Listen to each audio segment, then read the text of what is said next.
This didn't happen years ago. It was just last month. I still lie awake replaying it, wondering if I moved too slowly or if there was anything else I could have done. My fiancé, Tim, and I were driving back to New England from West Virginia after a disastrous Thanksgiving with my extended family. Our 1-year-old Leo had been cranky the whole visit, the weather was awful, and the whole trip felt tense. We cut it short by a day just to get home. We'd been on the road about 6 hours and were completely wiped. Leo had finally passed out in his car seat. Small miracle. Somewhere in rural Pennsylvania, we hit one of those long, empty stretches of highway where it's just trees and more trees. We needed gas and actual food, not another bag of chips. We took an exit that looked half abandoned. There was a beat-up gas station and a diner next to it called Patty's Place. The kind of place locals probably go, which usually means at least decent food. It was around 3:00 p.m. on a Tuesday, and the diner was mostly empty. It smelled like old coffee and fryer grease, oddly comforting. We sat in a booth by the window out of habit so we could see our car. We ordered coffee immediately, trying to feel human again. Only 2 other tables were occupied, an elderly man with a newspaper, and a couple with a young girl sitting way in the back corner. I barely registered them at first. I was just glad not to be doing 70 mph anymore. Then the air in the room started to feel wrong. Not loud or dramatic, just heavy like when you walk in right after people have argued. Except it was completely silent. I glanced toward the corner booth. The man was large, wearing a trucker cap low over his eyes and a heavy canvas jacket even though it was warm inside. The woman was thin, fingers busy shredding a napkin into confetti. The girl looked about 9 or 10. Her dark hair was matted at the back like it hadn't been brushed in days. She sat stiff and rigid, staring down at a plate of untouched fries. What grabbed me was how out of place she looked with them. The adults looked rough, worn down. Underneath the unwashed hair and fear, she looked cared for. Her bright pink puffer jacket was expensive, the kind you don't usually see with clothes like theirs. "Tim," I whispered, leaning in. "Don't look right away, but that family in the corner is freaking me out." Tim took a sip of coffee and did a casual scan of the room like he was looking for our waitress. "The ones in the back." "Why?" "Watch the girl," I said. We picked at our burgers and I kept them in my peripheral vision. The girl still hadn't eaten. The man said something to her. I couldn't hear the words, but he leaned in aggressively. She flinched barely, but it was there, and pressed back into the vinyl. Then her eyes lifted and met mine. Kids stare at strangers all the time, but this wasn't that. Her eyes were wide, rimmed red like she'd been crying, and filled with raw, panicked terror. It felt like ice sliding under my ribs. I stopped chewing. She held my gaze for a second until the woman jabbed her sharply with an elbow. The girl dropped her eyes back to her plate. "Did you see that?" I muttered. "Yeah," Tim said quietly. "I don't like how that guy is on top of her." A loud clatter broke the tension. The girl had dropped her fork on the tile. The man threw up his hands with an exaggerated sigh. "For God's sake, Jenny, be careful," he snapped. It sounded performative, like he wanted us to hear him being the annoyed dad. "Sorry," she mumbled, barely audibly, and slid off the seat to pick it up. Because of where we were sitting, she had to bend down toward our side. As she reached for the fork, she turned her head slightly. The hand that wasn't reaching was hidden from the adults by the tablecloth. She gave me a tiny, frantic wave. It wasn't a greeting. Her fingers were splayed and trembling, like she was trying to push something away or grab my attention without being seen. It lasted less than a second before she snatched up the fork and scrambled back into her seat. My heart was pounding. "Tim," she just signaled me under the table. "You sure?" he asked. "Yes, she's terrified. Something is very wrong. That's not her family." We watched another minute. She dropped the fork again. This time when she tried to move, the man clamped a hand around her arm. "Leave it," he growled, loud enough for us to hear clearly. She froze and eased back into place. As she did, she met my eyes again and mouthed something. One short syllable. I can't read lips well, but it looked a lot like help. I felt nauseous. I glanced at Leo asleep in his carrier on the table. The idea of anyone taking him, of him being that scared at 10, made me want to scream. "We have to do something," I said, hands shaking. "We can't just walk out. If we're wrong, we look stupid. If we're right and do nothing." "Okay," Tim cut in. He's always calmer in emergencies than I am. He took a breath. "I'm going over there. I need a reason to get close. Hear them. See what happens. What will you say? You can't just accuse them." He patted his pockets.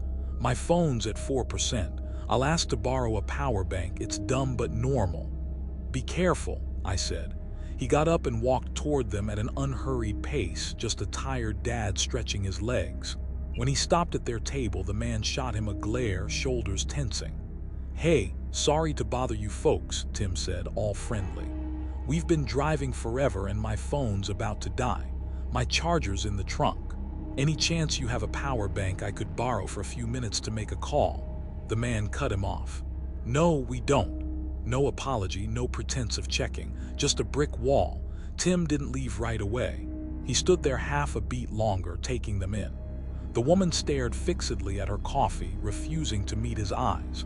The girl stared at the table, tears sliding silently onto her jeans. Then Tim took a risk. "Cute kid," he said, nodding toward her. "She looks just like you." "Is she yours?" The reaction was instantaneous. The man slammed his palm on the table. Silverware jumped. "Mind your own damn business, pal," he barked. The woman's head snapped up. She looked terrified, not of us but of him. "It's time to go," she muttered, already sliding out of the booth. "We're leaving," he snarled at Tim, towering as he stood, easily 6'4". He yanked the girl up by her upper arm. I saw her face twist with pain, but she stayed silent, too scared to make a sound. "Wait," Tim said, hands up, backing off. "I didn't mean any." They didn't bother asking for the check.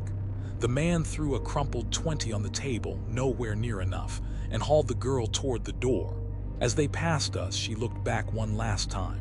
Her face was absolute despair. She knew we'd tried. She knew it hadn't worked. That look is welded into my brain. The bell over the door crashed back and forth as they shoved it open.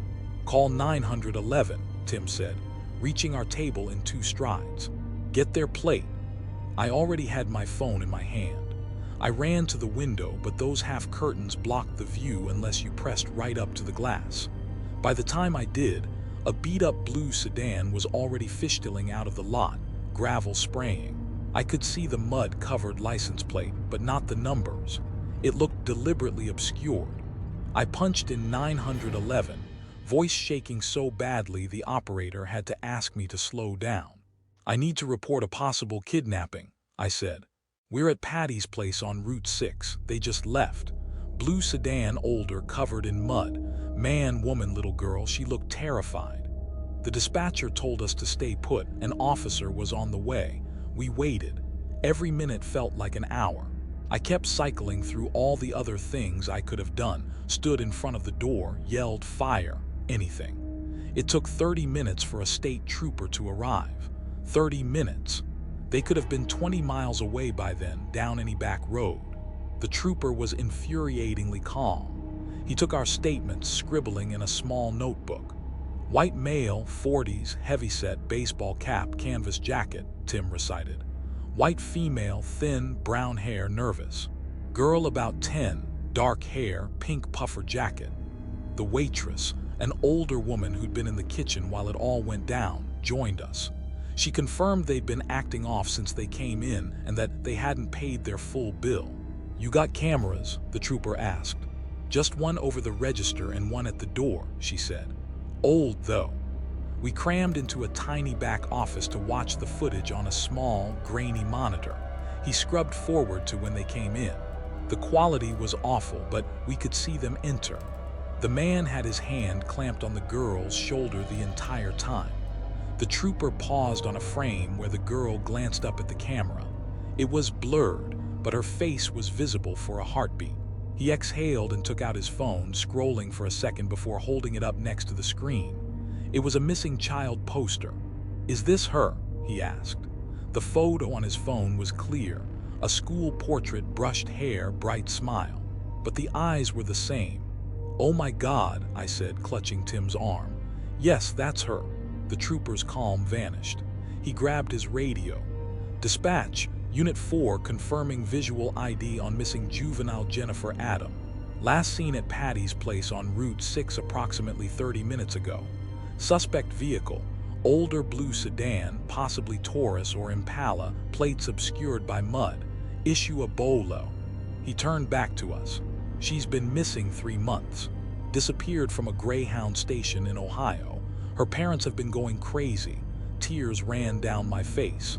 "She was right there," I said, "right in front of me." "Did we do enough?" I asked him, desperate. "You did what you could," he said. But he didn't quite meet my eyes.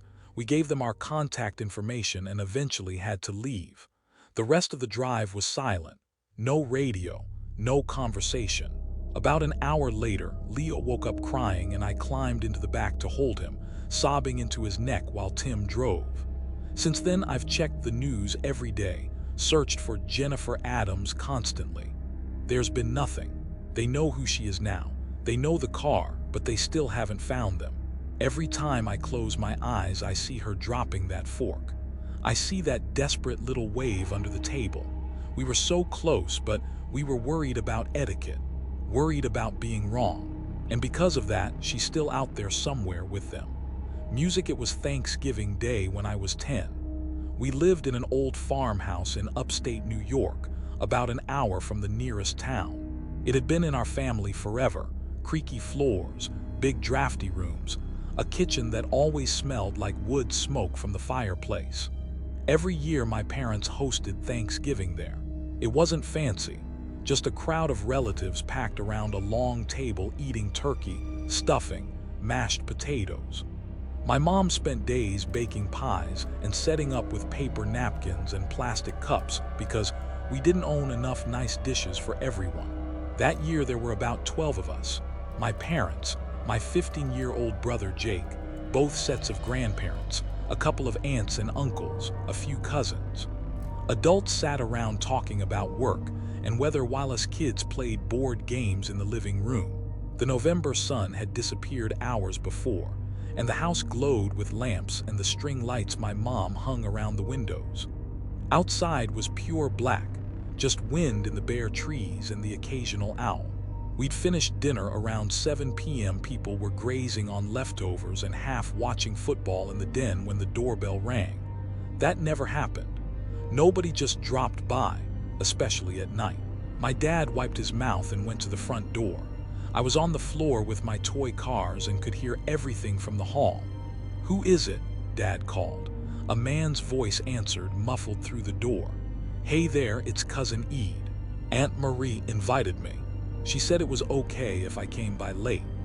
Dad opened the door a crack. I peeked around the corner. A guy in his 40s stood on the porch in a brown jacket, jeans, muddy boots. Short dark hair, a bit of stubble, easy smile. But his eyes were too sharp, scanning everything. He had a small backpack on one shoulder. No casserole dish, no pie, nothing. "Cousin Ede," Dad repeated, puzzled. "Don't think we've met. Which side?" He chuckled. "Marie's side. The distant branch. We met at that family reunion in Buffalo a few years back. She mentioned you do Thanksgiving out here. Said I should swing by if I was in the area. Traffic was a nightmare. Sorry I'm late." Dad hesitated. From the dining room, Grandma called. "Marie invited him." "Where is Marie anyway? She was supposed to be here hours ago." That was true. Aunt Marie, my mom's sister, lived in the city 2 hours away and never missed Thanksgiving. She always brought cranberry sauce. But she hadn't shown up, and when Mom tried calling earlier, it went straight to voicemail. We'd figured car trouble or traffic and blamed the patchy cell service. Ede nodded like he knew. "Yeah, she said she might be late. Had to stop for gas, but hey, I don't want to intrude." Uncle Tom, who always welcomes everyone, waved. "Come on in, plenty of food. Marie can vouch when she gets here." So they let him in. I remember thinking it was weird that no one really knew him, but adults seem to trust anyone who acts friendly. Ede went around shaking hands, introducing himself like he'd been at every reunion. And he knew things. He asked Grandpa about his old fishing boat, the exact model he'd sold last year. Grandpa's face lit up. "How'd you know about that? Marie must have told you." "Yeah," Eid said easily. "She keeps me updated." He asked Jake about his soccer team and that big loss in September. Jake laughed. "Man, you really know everything." Mom handed him a plate and he sat, eating slowly and chiming into conversations. On the surface, he blended right in. I didn't like him. He kept scanning the room. The family photos, the keys by the door, the layout. It felt like he was mapping the house. As the night wore on, something changed. Around 9 p.m. people started acting off. Mom, who doesn't drink, began slurring a little, giggling at nothing, dropping a fork and leaving it. Dad stared at the TV with a blank look, ignoring the game.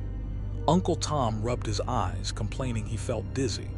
Grandma nodded off in her chair, which she never did. She's usually the last awake. Jake sat beside me on the couch and gradually sagged, muttering that he felt hot and cold. My younger cousins kept yawning, eyes glassy. "Jake, you okay?" I asked. "I'm fine, kid, just tired," he mumbled. But I felt completely normal. I hadn't eaten much of the main meal. At 10, I was a stubbornly picky eater. The turkey looked dry, the stuffing had onions I hated. I'd mostly snacked on crackers and cheese earlier and ate a slice of pie Mom had set aside for me before dinner. While everyone else went weirdly limp, Eid moved around the house like he owned it. He drifted into the kitchen alone, then back through the hallway. Curiosity got the better of me. I followed quietly. In the living room, he went through coats on the rack, hands in pockets, feeling around. In the den, he opened drawers, flipping through papers by lamplight.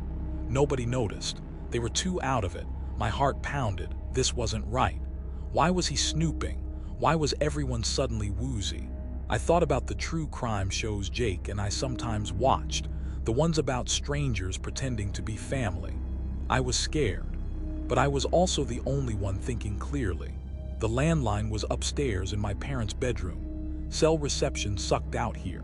I waited until Eid was back in the dining room, half-heartedly chatting with Uncle Tom, then slipped up the stairs. The creaks were covered by the TV noise. In the bedroom, I closed the door softly, picked up the phone, and dialed 911 with shaking fingers. 911, what's your emergency? I whispered. There's a man in our house. He says he's family, but he's not. Everyone's acting weird, like they're drugged. He's going through our stuff. She asked for the address. I rattled off the rural route and everything. She told me to stay on the line, but I heard footsteps downstairs and panicked, hung up and slid under the bed. Those 15 minutes felt endless.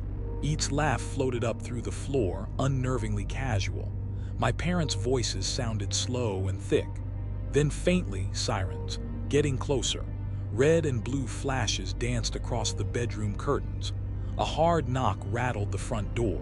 Police, open up. I crept to the top of the stairs. Dad tried to get up, wobbling. The back door stood slightly ajar, cold air seeping in. Eid was gone. 2 officers came in, a tall man with a mustache and a woman with her hair in a ponytail. They took one look at the room full of dazed relatives. "I'm the one who called," I said, hurrying down. "That man did something." They listened, then radioed for backup. An ambulance arrived. Paramedics checked everyone's vitals, pupils, responses. One shone a light into Mom's eyes and frowned. "Looks like they've been sedated, possible drugging." Detectives and techs followed. They collected dishes and leftovers. Later we learned the mashed potatoes and gravy had been dosed with some heavy sedative, benzodiazepines. I heard the word later, strong enough to make adults groggy and compliant. I was the only one unaffected because I hadn't touched those dishes. The pie I ate had been from a separate batch. The police figured Eid had spiked the food while alone in the kitchen, probably using something from his backpack. Why? Most likely to rob us, drug everyone, then take what he wanted. Or worse. He hadn't expected a 10-year-old not to eat the turkey. They searched the house and yard, but Eid was gone. No car outside. He must have walked from somewhere or hidden it up the road. Then came Aunt Marie. Officers tried her phone again, still voicemail. They sent a unit to her apartment. The door was unlocked, which she never did. Inside, they found her in a bedroom chair, wrists and ankles bound with rope, dishcloth shoved in her mouth and taped. She'd been hit on the back of the head but was conscious and mostly unharmed. She told them how, around noon, she'd seen a man near her car in the lot, poking around inside.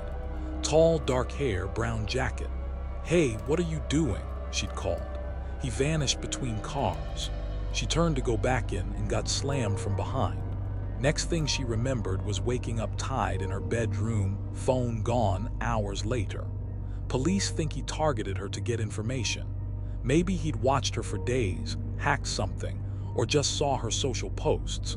Marie loved to talk online about family, holidays, plans. He probably pieced together enough to imitate a cousin convincingly. They never caught him. No prints in our house or hers matched anyone in the system. No cameras on our rural road, and none in her parking lot. Eid, if that was even his real name, just disappeared. After that, Thanksgiving changed. We lock every door, even in the middle of nowhere. And I don't eat a special kid meal anymore. I eat whatever everyone else eats. I was the one who pushed for the mountain route. My sister lives over the range, and every Thanksgiving we either fly or take the big highways that loop around. This year, I convinced my wife to try the scenic pass. The views are worth it, I told her. The kids might see snow. I checked the car the night before, fluids, tire pressure, tools. The spare looked fine. I told myself we were ready. We left late morning on Thanksgiving Eve. The sun was weak, the air dry. The kids had blankets and headphones. My wife had a thermos of coffee that fogged her glasses. I cracked my window and turned the heat on my feet. The road climbed in stages, farms to pines to gray rock and thin air. Radio stations faded in and out. My phone kept flashing, no service, then one useless bar. Somewhere after a bald green sign that read Summit Creek 12, the car lurched hard to the right. I eased off the gas and felt the wheel pull. The tire pressure light came on.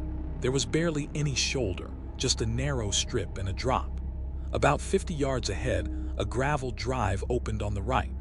A faded sign on a post read Pine View Diner, arrow pointing to a low building with a long front window and chrome door. The parking lot was cracked and pitted. I pulled in with the hazards ticking. The diner looked dead. Pale ghost letters on the glass, breakfast lunch pie, sun-bleached flyers taped inside, an empty newspaper rack slumped by the door. Weeds sprouted through the asphalt. No other cars. No sound but the wind, the tick of our hazards, and the soft hiss of a dying tire. "Stay in the car," I told my wife and kids. "I'll be quick." I raised the trunk mat and pulled out the foam tray. I wedged the wheel chocks behind the front tires, cracked the lug nuts loose before jacking. They were tight. I leaned into the wrench until each one popped free with a short, dull crack. The air smelled like dry pine and old oil. Gravel bit into my knees. As the jack lifted the rear, I glanced up at the diner. That's when I saw them. They hadn't been there when we rolled in. I'm sure of that. I'd scanned the windows out of habit, just a quick look for lights or movement. There'd been nothing. Now there were shapes behind the long window. 4, maybe 5 of them standing in a spaced out line. Not pressed up against the glass, but a few feet back, all facing forward. "Hey," I called before I thought it through. My voice sounded flat in the open. "We've got a flat, do you have a landline?" No one moved. My wife leaned forward. "What?" "In there," I said. "People." The kids craned their necks. "Do we know them?" my son asked. I stood, lifted a hand, and waved. "Hello?" I took one step toward the window, then stopped. The car was in the air and my wrench was on the ground. Walking away from a jacked-up car broke every rule in my head. The wind whistled between the building and the trees. The figures could be mannequins, I told myself. Retro diner decor, old cardboard cutouts from some promo, but the proportions weren't quite right. Heads the right size, shoulders narrow. One of them was short, child-sized. The glass had a thin film of dirt and streaks where someone once wiped it. It blurred their edges. "Do you need help?" I tried again. "We're okay, just do you have a phone?" They stayed still. A short row of people frozen as if they'd been waiting so long they forgot what for. The jack creaked, holding. I pulled the lug nuts off by hand, slipped the flat tire free. The sidewall had a clean tear like it had been sliced. Not something you patch. I rolled it to the trunk. The gravel grinding under it sounded too loud. "You okay?" my wife asked through the cracked window. "Yeah," I said, "just weird." "What's in there?" she asked. "I thought it was closed." "Maybe they're stuck too," I said. I didn't really believe it. There were no other tire marks in the lot, just ours. I hoisted the spare onto the studs, lined it up, and spun the nuts on finger tight. Star pattern, snug but not tight. Then I lowered the jack until the tire took weight and tightened again. A small sound clicked behind me, a pebble scuff, the noise of a shoe on loose grit. I spun around, wrench in hand. The lot was empty, nothing but a flyer flapping on the inside of the diner door. At my feet lay a narrow strip of metal, bent like a shallow U-short nail stuck up from it at an angle. 3 were bent or broken. One still had fresh black rubber smeared on its tip. I picked it up, a little homemade spike strip, maybe a foot long. It would lie nearly invisible on gray pavement, nails just high enough to ruin someone's day. My mouth went metallic. I walked up to the window and held it up, as if the people inside could see. "Did you put this out here?" I asked, voice normal, maybe a little too even. I stopped a few feet from the glass. Being watched by something that doesn't blink is a peculiar kind of wrong. Your rational brain whispers mannequins. The rest of you argues. Why mannequins in a dead diner on a mountain? My wife called my name sharper now. "Hey, can we go?" "Almost," I said. 2 minutes. I bent for the jack handle and felt a cool draft on the back of my neck. When I looked up, the torn flyer on the door had gone still. A rusty chain with a padlock looped the latch from the inside. Low on the glass near the bottom was a smeared print. Could have been from a child's hand or just a rag swipe from years back. The hazards ticked, each blink marking a beat too loud. I dropped the jack, pulled it clear, then went around each lug in a star once more. My hands were trembling. The wrench slipped and smashed my knuckles. The sharp pain snapped my focus back. I shoved the tools into the tray, dropped it into the well, and slammed the trunk. Behind the window, the figures hadn't moved, but now one stood all the way at the left near a crooked menu board. I couldn't swear it hadn't been there before. Memory is slippery when you're scared. My wife gave me a thin, questioning look through the windshield. Her shoulders were tight. I could read the same thought in her eyes. "How many?" I shrugged. At the right edge of the window, our car reflected faintly. If I stared at that reflection, I could see my own outline. Behind it, a pale blur might be my head or someone else's. My son cracked his door just enough to say, "Dad, I don't like them." "Close the door," I said softly. "Seat belt. We're leaving." I forced myself to walk, not run, to the driver's side. I only looked back once I had the door open. My gaze went straight to the small figure. It was child height, standing like the others, arms straight, head forward. The face looked pale, whether from skin, a mask, or old glass drowning color. I couldn't tell. "Should we tell someone?" my wife asked as I shut the door. "Yeah," I said. "Troopers, rangers, somebody." I pulled onto the road. Gravel popped under the spare. My palms were damp on the wheel. As we turned out, the headlights glanced off the diner. For a heartbeat, the beam lit the interior like a snapshot. 3 faces caught the light.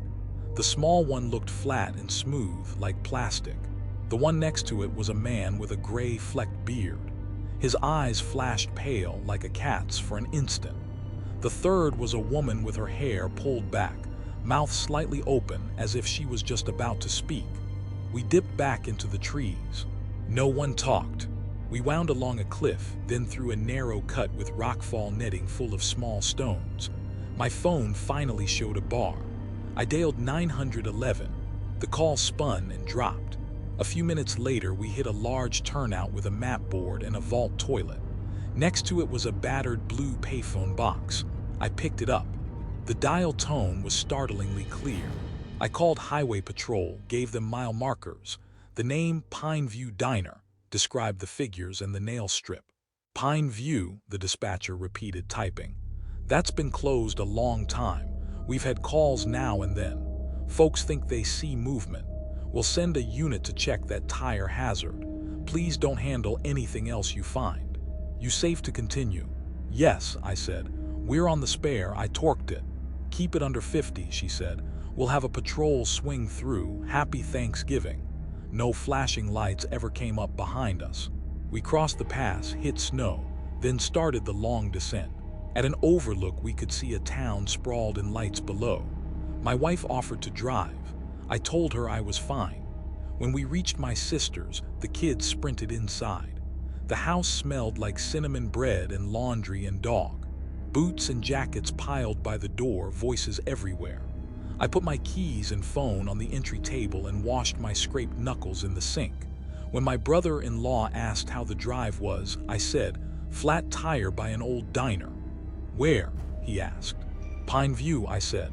He pulled a face. That place has been shut down forever. Kids break in sometimes. You see weird stuff in the windows. I slept on the couch by choice. Being near the locked front door felt right. At 2 a.m., I woke to the dog's nails on the wood and a distant train horn. I lay there, watching the glow from the entry light pool on the rug, feeling a little stupid for not turning it off. I told myself it was a story we'd tell later, getting taller with each retelling. I told myself the spike strip was a separate problem, teenagers messing around. I told myself many things until I fell back asleep. In the morning, the smell of onions in butter pulled us to the kitchen. I made coffee, then went out to the car and pulled the dash cam memory card. Old habit after a winter fender bender.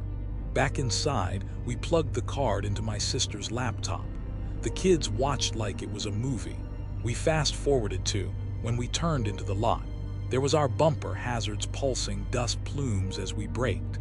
There was the diner window. Behind the murky glass, shapes stood dull and pale. We paused and zoomed. The image fractured into squares. The more we stared, the worse it looked. In one frame, a darker shape could have been a nose or my own reflection. In another, a smooth, round form at child height could have been a doll's head or the top of a stool. Dust on the lens showed up as floating white blobs. We scrubbed to the part where the headlights swept the window. The glass turned into a mirror. For a blink, my reflection stood there by the door. Behind me, 3 faces hung in the room. One had that flat, plastic look.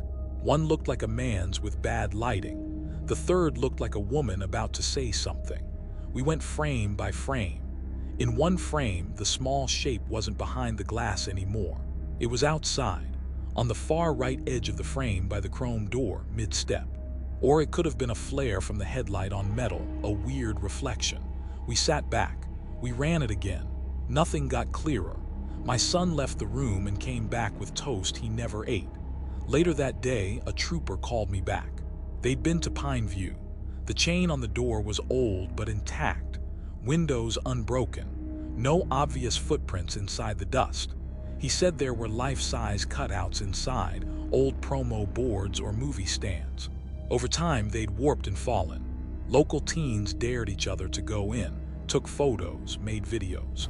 They'd found 2 small boards with nails near the driveway. They bagged them with gloves. He said he was glad we hadn't driven farther on the flat. He suggested that next time, with no cell service, we stay in the car and wait. I mentioned there was no service right at that spot. Yeah, he said, there isn't. We ate early that evening. Football hummed low in the background. Kids argued over the wishbone. I kept thinking about the glass. Not the faces, the glass itself, swallowing our headlights and spitting back a wide, flattened version of us. Reflection is half what's in front of it and half what you expect to see. On the drive home 3 days later, we took the long highway around. No mountains, plenty of gas stations, families in puffy jackets at every exit. My wife dozed with her cheek to the window. The kids counted RVs. We pulled into a big chain stop so I could top off washer fluid and eyeball the spare. The donut had left a faint, chalky ring inside the wheel well. Nothing unusual. As I wiped a smudge, I noticed a small washer lodged near the frame rail. A tiny triangle of wood stuck to it, held by old sap or gum. The wood had a nail hole through it. It could have come from anywhere. A pallet, a work truck, or one of those boards at the diner. I flicked it into the trash. That night, after the kids were in their own beds, I took the nail strip I'd found and set it on a shelf in the garage instead of tossing it. I don't know why. Maybe because throwing it out felt like erasing a rung from a ladder. Sometimes you want proof you didn't imagine things. Weeks passed. When we told friends, they said it sounded like a prank. A creepy empty building, your brain filling in blanks. They weren't wrong. Fear wants something to latch onto. Give it a shadow in a window and it will grow a person. Give it a person and it will grow a threat. I wish I could say the troopers found someone living there, or uncovered a cult or a film set. Real life usually isn't that tidy. They put a fresher chain on the door and hauled out a few boards full of nails. That was all. The people in the window stayed in my head because I let them. There's one part I didn't tell my wife until much later.